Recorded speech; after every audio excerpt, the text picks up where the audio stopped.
এখানে হলো গিয়ে বাইকটা উঠাতে চেষ্টা করতেছে, হ্যাঁ, নিজে নিজে, কোনো পুলিশ ছাড়া, কোনো পুলিশ ধরে নেই এখনো, ধরবে না। তো ওই যে উনি ধরতে না বলতেছে, ঠিক আছে, মানে উনি টাকা দিবেন না, এই জন্য নিজে নিজে উঠাবে। কিন্তু এই সিঁড়িটা এমনভাবে তৈরি করা, একা একা কেউ বাইকটা তুলতে পারবে না, তো ওনাকে কিন্তু হেল্প নিতেই হবে, ঠিক আছে। ওই লোকটা ওনাকে মানে দিচ্ছে না, কিন্তু উনি দেখা যায় উড়াইতে পারে কিনা, কিন্তু উড়াইতে পারবে না, কারণ এটা আগে পরে অনেক উঁচা।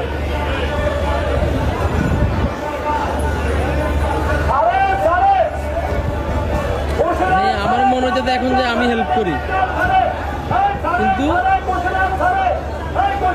এই যে ওরা যারা ওরা হেল্প করবে না, কারণ টাকা ছাড়া হেল্প করবে না। এই যে উনি মনে উঠে পালাইছে অলমোস্ট, ওই যে উনি ওনাকে ধরতে না বলতেছে। মানে মানুষ কি খারাপ, আল্লাহু আকবার।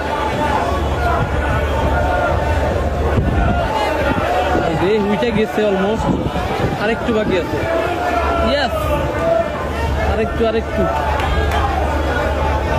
কিন্তু এই যে ওরা দাঁড়ায় রয়েছে কুলি, ওরা ধরবে না, কেউ ধরলে তাকেও না বলতেছে যে ধরা যাবে না।